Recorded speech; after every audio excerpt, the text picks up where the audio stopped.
Yeah. It is not an option on this one.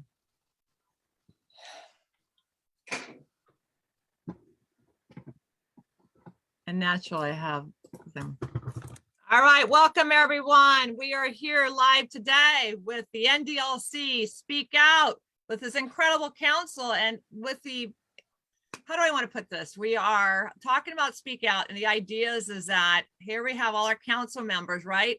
Speaking out across the nation, and they're all different verticals. So thank you everyone for being on the council, everyone being out, speaking out to get this done, because we've had so many new breaking events as everything's changing logistics. So we have today Erica Courtney. I'm so happy she just got back from South Korea. Yes. And did she speak out for that time while she's here? And actually we stole her because she was supposed to be going over to the commission, state of California, the biggest state in the United States. And so thank you for taking your valuable time to be here and get this done. So welcome everyone. So the idea is that we're going to change up our format a little bit. We have 12 principles, as we all know. And this one is especially dear to my heart because one of the reasons how we started the NDILC was really about how do we bring to the table all different verticals into one melting pot in the ecosystem. And that NDILC is really about creating a way that each of these verticals, we have a stance and expertise, and how do we come up and talk about the issues that are affecting our industry and as women in the space. So the ideas I really want to talk about this time, a little bit of saying, I read an article this morning that really spoke to me that I thought I'd share with you real quickly. It's women are encouraged to speak up, but is anyone listening? And this came out by Forbes about a few months ago. But the idea is that what would happen if we continue to speak up and no one listen? Will we continue to voice our concerns, or will we give up, begin to retreat, or remain silent, believing it won't matter? A recent survey I conducted on gender is about the ideas is that the workplace sheds a light on this issue. An example, the lack of trust women have for the system, as well as the disappointment they feel when they speak up and aren't heard. So you hear the women's movements, you hear about all these ways with women on boards, you hear about different verticals. I mean, Erica has been one of the first in the groups and so many different things in the military. And the idea is that, I here in the real estate sector, I've knocked on so many women's doors. I knocked on so many banking doors. I've knocked on so many different verticals within real estate. And I said, where's the women? And they said, well, we have a multicultural division.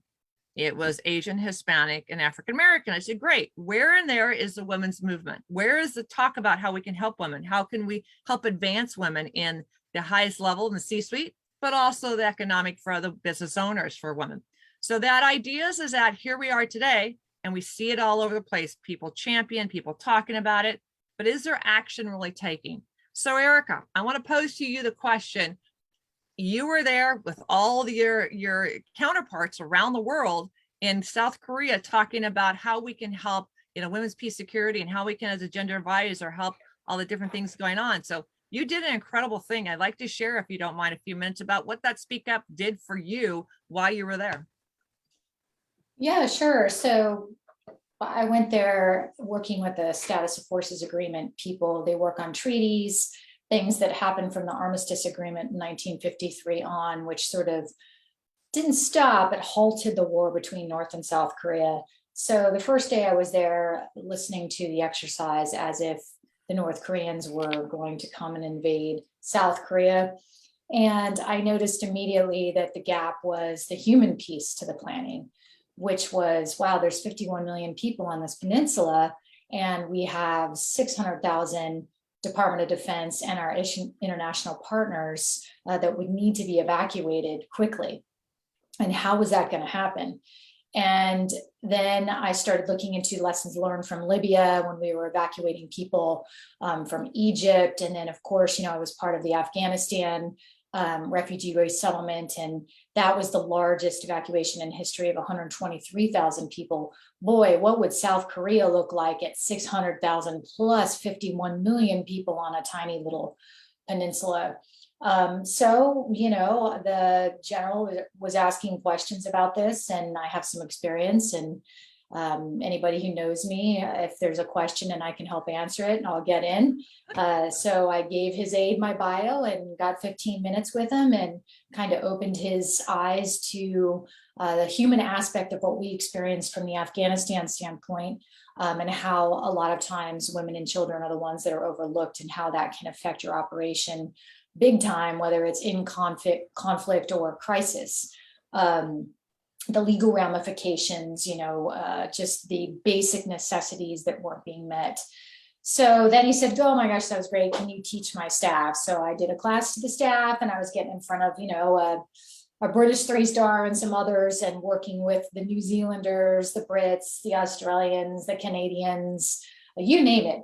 And we all came together, and within a couple of weeks, put a lot of light on this, that we need to have a framework in place. And if something does happen, then we need to be prepared. We can't react as if we've done in the past, because that comes at a cost of human life. What's so great about that is that you spoke up to get that meeting, to then make the presentation, and you were curating not only the pain points, but in your presentation, you gave the solutions right then and there. It's right. One of the things we talk so hard about. We can talk the great ideas and solutions, but if people don't act on it, it doesn't happen. And you have to make it relatable. So the fact that you were able to take something in the environment we're in right now, in a country, think about it. Look at the logistics. You're in logistics. Kelly's in logistics with UPS. How would you get the people off the island to get into another place? The whole, dealing with rain, storms, boats to take them and move them. That would be just crazy. Well, so the idea, and ballistic missiles firing upon you, just a few things to think about. Right. Well, but that's the thing is, I've heard Kelly talk about so many times about, we have to deliver in all weather elements. We have to deliver the parts when the machines break down that you're clearing for the weather elements. If you need a part in the middle of the ocean, we deliver it. And you think about, you're taking human cargo to move it, to get it somewhere else, and then you're also dealing with it. So to me being said, we've removed that intensity and take it down to a more simpler level and say, when you go meet someone, what happens? You want to be heard, you want to be seen. Yet at the same time, okay, well, let me go back, let me follow up, let me have another meeting with you. And that energy is gone because you're not in the moment to make an actionable plan to enforce the wrong word, to actually take action and implement it into your schedule to get it done. So your point of speak up. So for me, I feel that, I said this before and I'll say it many, many times. If you're going to go anywhere, you speak up, you speak out, you be heard. They get to see you, they get to feel you, they get to see and hear your energy, and you ask questions. So they get to be relatable, that they can say, I need you, I want to work with you. Or I have your idea. And you and I remember at our conference a couple of years ago, we were on stage and it was like, boom, boom, boom, boom, boom, boom, boom, boom. And the reason look at the smile on your face. The joy of being able to energize each other at the speed we talk to really be relatable. I've slowed down a little bit, but the idea is to go boom, boom, boom, boom, boom. And what to you, is there some examples that you have seen that because of that have really reacted to a great impact that you saw? I know you have zillions. Well, I guess if we go, I wear 2 hats, so small business owner, but in the military side, really recognizing that the military was always one uniform, we're all the same, army of one.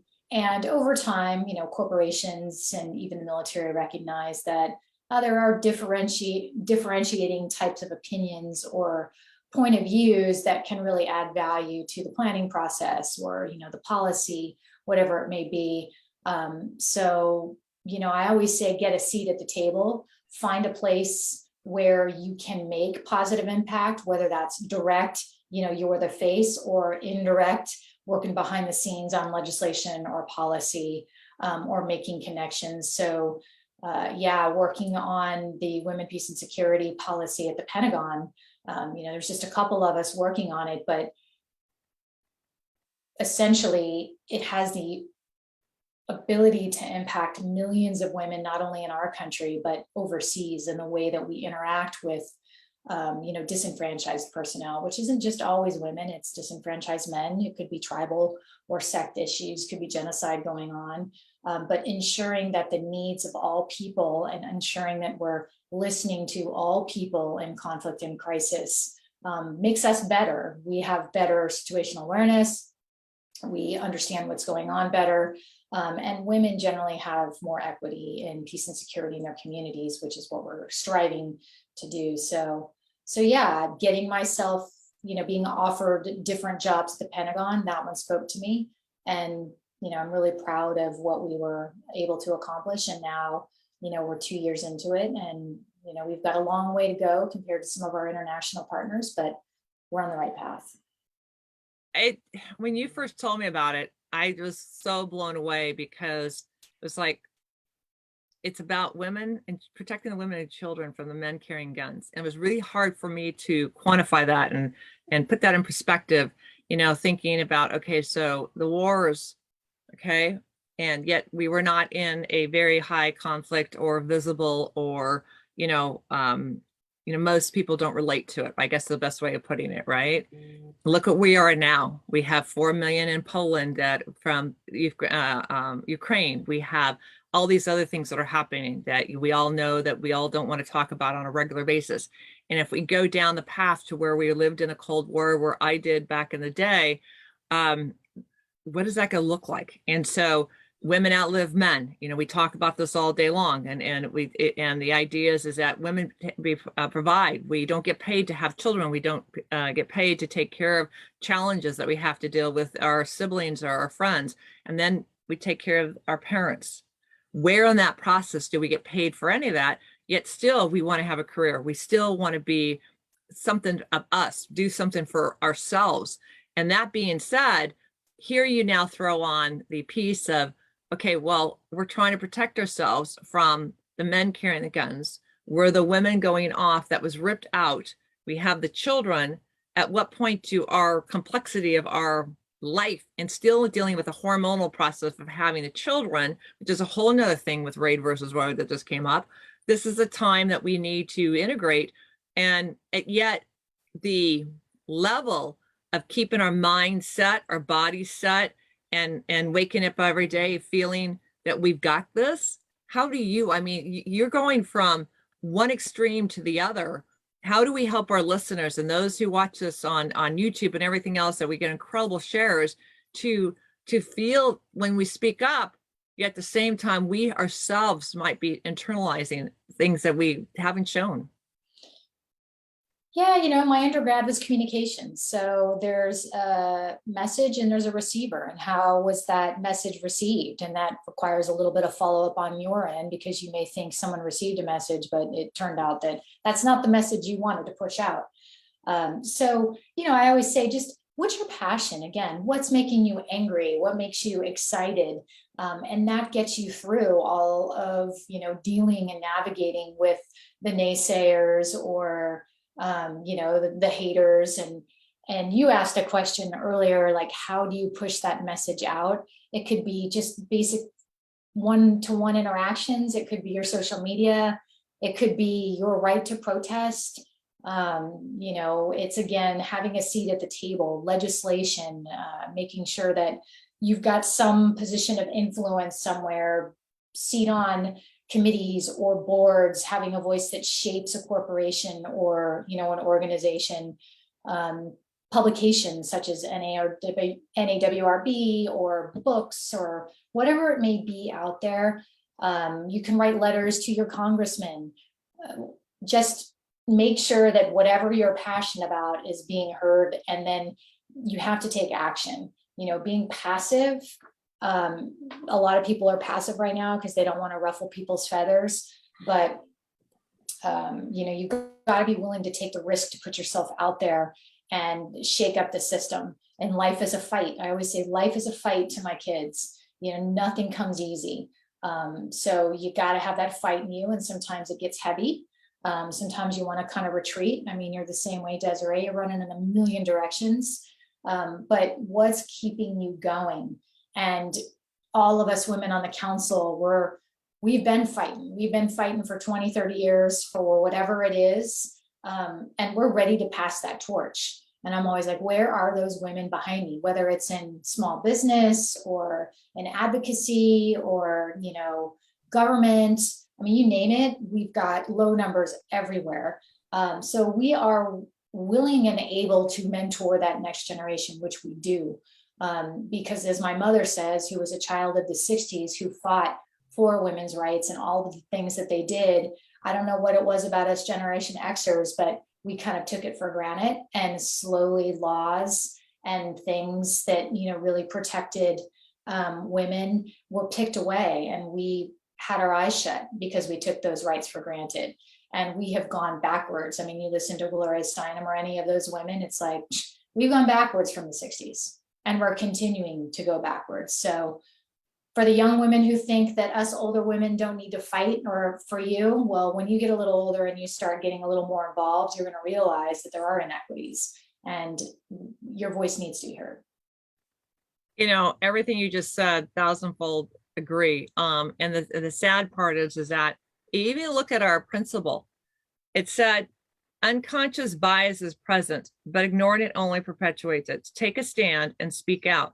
So if you think about, it's not just, if you think about speak out being unconscious bias is present, we could expand that to so much. If you think about what you just said about we move forward, we step back, we're here in the 60s, and here we are 60 years later, and we're talking about the same stuff we did back then. I'm sorry, Desiree. That's okay. I got a kid asking me something. Hold on. Your mom. Oh my God, forbid. You are a mother. It's all good. So everyone, the idea is that if you think about what we have going on, I'm gonna call. With the ability to scale of what we got going on, is that the realization is that I love it. You muted your video, but not your voice. I know, I didn't have time. It's okay. It's okay. Because I wanted my voice heard, apparently. There you go. Speak out. Let it hear. But see, the cool thing is, and the funny thing is that, but everyone is listening. Both of us have both boys. I have 4 boys, and Erica has 2 boys. Neither one of us have girls, and yet, well, we're teaching them to respect girls and be kind people, hopefully. Right?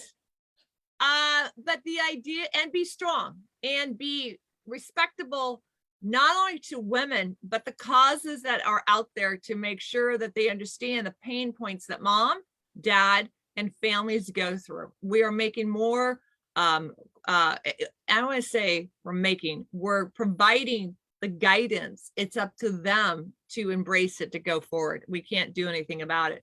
And the idea is that I love what you said about your mother. If you don't know Erica and you don't know her mother, shout out to mom. I've never seen a woman work as fast and as organized at her age, flying. I mean, she was blowing me away. I was just like, okay, like seriously?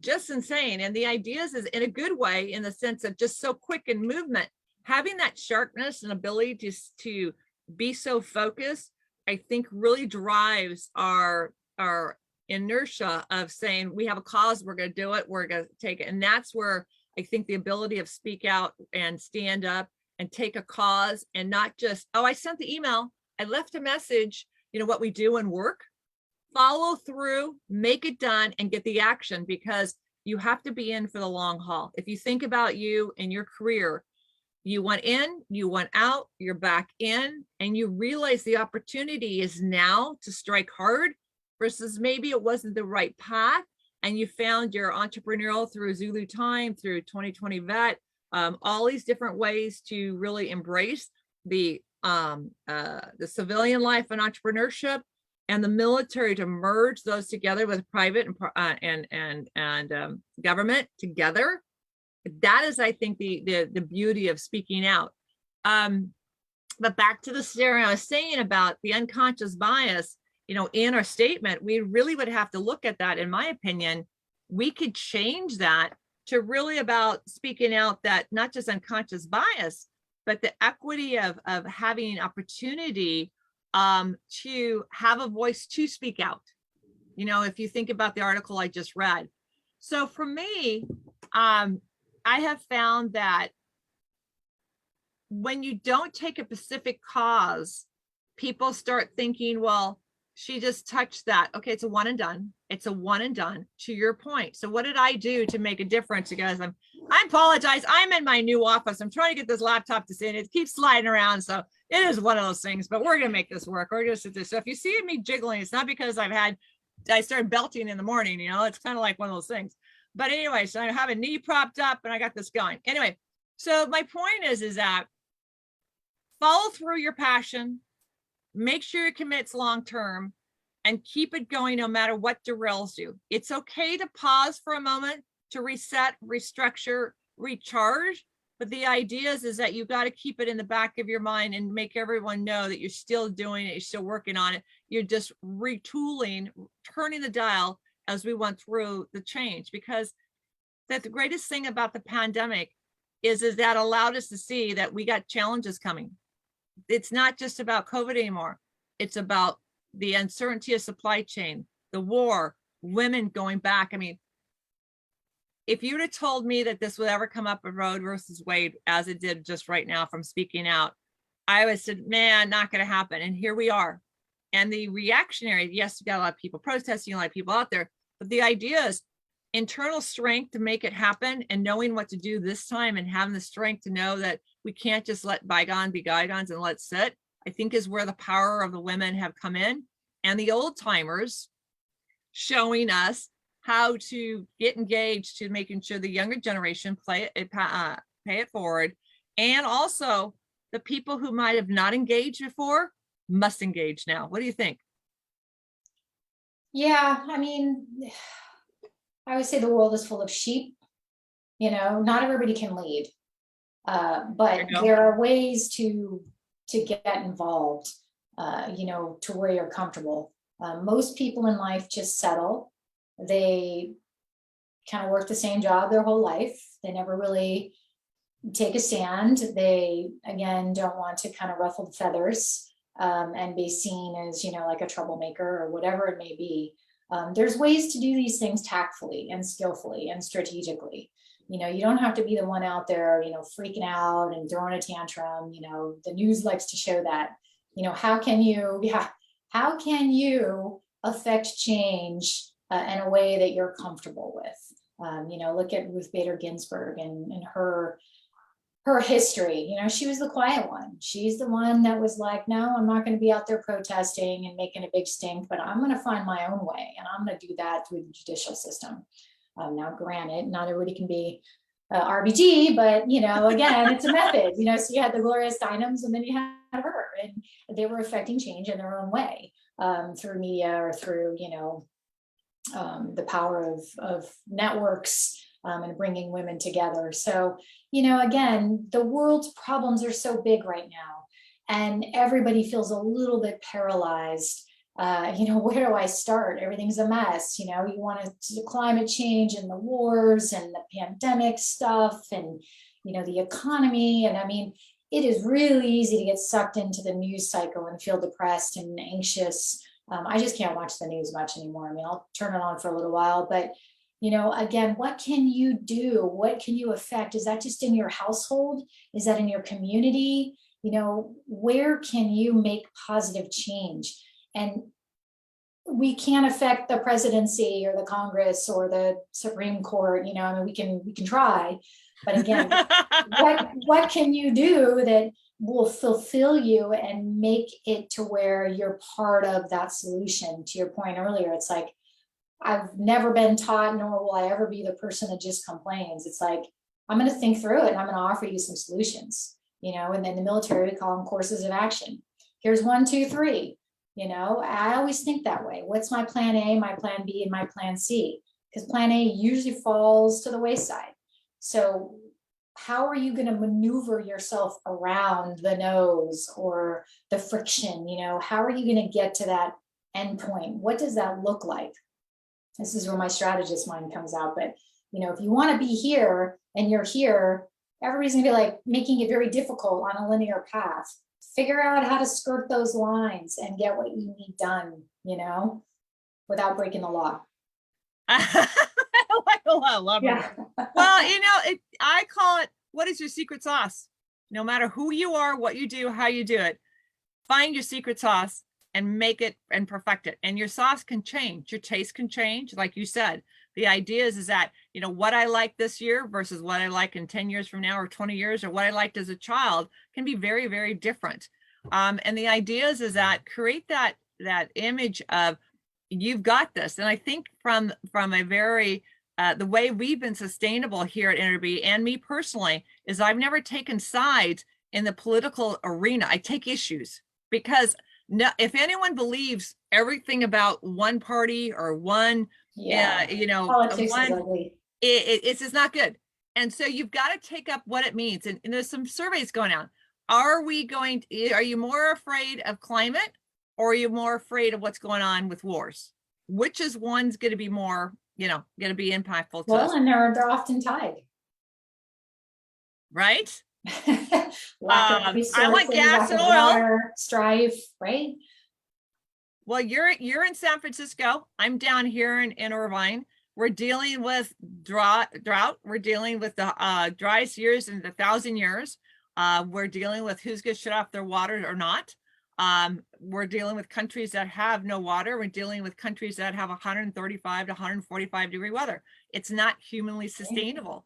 So to your point, speaking out, if women are having children, we have to process a lot more fluids to have the babies. I'm not trying to get too deep in the weeds, but the idea is that how do we make sure that the women are provided for, that they have economic strength to have the babies, that we have control of what we're doing with our mind to make that happen.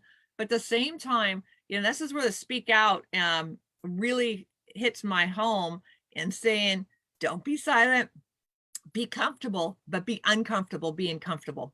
Because the idea is that if we don't, we as a society will never change, because all we're doing, the word advocacy, don't like it. Why? And people are like, what do you mean? What do you mean? What? Because advocacy means you're talking. I want actionable items of equity. I want to see that you're going to do it. And talk is talk. If you don't engage, and you're going to ruffle some feathers, not everyone's going to love you. You're going to lose some friends along the way. You're going to lose some people that are go, I didn't know you were like that. And then they'll come around, maybe they will or not, including your kids, a couple of years later. You were right, Mom. That tough love, I think, is really what we need. So as we get ready to close out here, is there anything that you've learned that maybe speaking out might have not been as the best mode of that? There was a way that you talked about going down this linear path and you went around and you did this up and down, that you learned and said, you know what? Thank you for that. I got it. Let me move on to the next page. Is there something you'd like to share? Because we're always sharing our great stories. Look at me, look what I did. Oh, ha, ha, ha, this is great. Is there something that you'd like to share that says Erica is just as human, but a superwoman in every aspect? She's like, no way. Yeah, there's always failures in life. An example was I was asked to step up to be a board chair of a national veterans group and entrepreneurship, because I believed in that purpose. Because if you can provide a veteran a livelihood, whether it's business ownership or a job, it helps with a lot of the other issues. So I threw myself in that world for many, many years, spent my own treasure and my own time flying around the country. And it was really, really rewarding. I mean, the things that kept me going were those individual stories of, hey, I heard you speak, and, this is how I changed my life. And, it's hard, but those things keep you going. But it was the politics of running a board. And anybody who runs a board or any organization, you're always going to have people in your camp and other people who have their own agenda. And I just have no patience for people who have their own agenda when you're dealing with trying to help the veteran. It's not for your personal gain, it's for them. So, it was tough. About half of the group were kind of old school, want to hang out, have parties, events. And, the other half of us were like, we need program focused things. We need things that are really going to be that tough love and get them to where they need to be.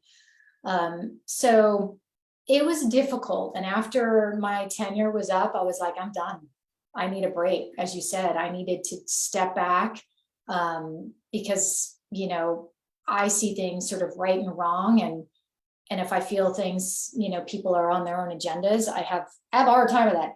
So I took a break from, dealing with veteran issues for a couple years. And then I started throwing myself into women issues, women impacting public policy at the DC, and then, commissioner in California.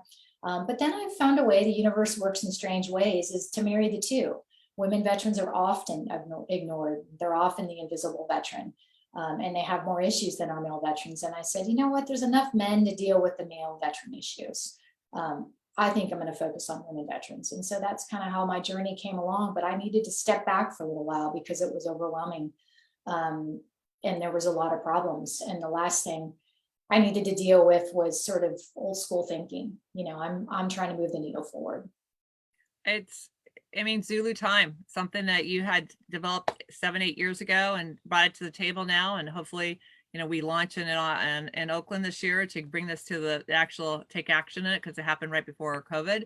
But the idea is that that's a perfect example of how the transitional housing, how to help the refugees and resettlement, how to really bring the focus to the women.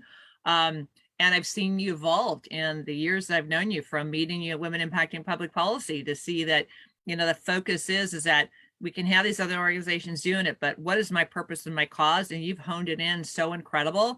And your journey has gone, like you said, this movement to make sure that I've got the government, the highest level. The Pentagon, come on, everyone on this call, the Pentagon is huge, and the impact of it can be done. But then having the other different components of the government, getting into, the private side and the business side, and having all the integrations that go in there, and the heart of these women. You just flew back, what was it, in November of last year to Virginia to help a lady that didn't even have state support from the veterans because there was none for females. That's a huge win.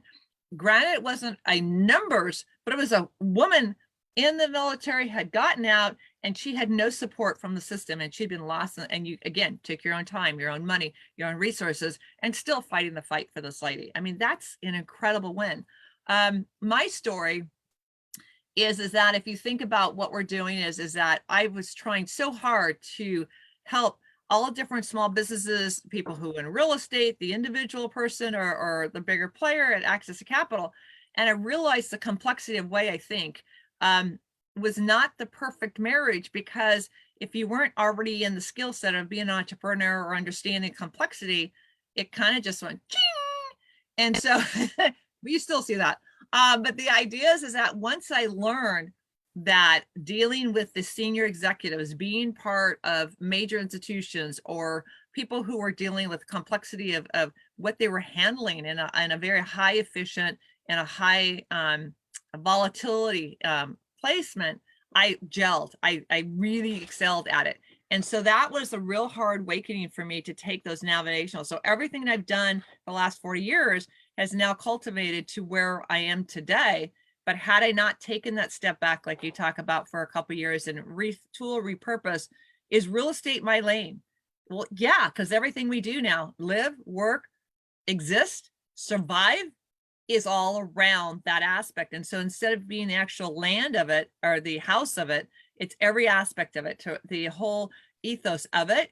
And I've really made it my mission, because why? Quality life. Okay, I'm going here, I'm doing this. Are they listening to me? No, or not. And that whole circle, or coming back to the moment, I realized that the complexity of everyone has to be there. So that was my win, but it took a long time. And, at our age, you go, wow, why?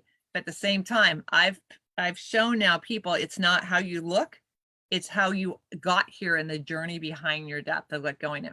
So I want to thank you, just to keep true to our time, because I know you have multiple meetings like I want to thank everyone for being on this. Again, this is on YouTube, this is on Anchor, this is on our channels that we have. So make sure you follow the NDILC and NRB on YouTube channel. It's on the website. You'll see us on LinkedIn. We're very supportive of everything we're getting done here.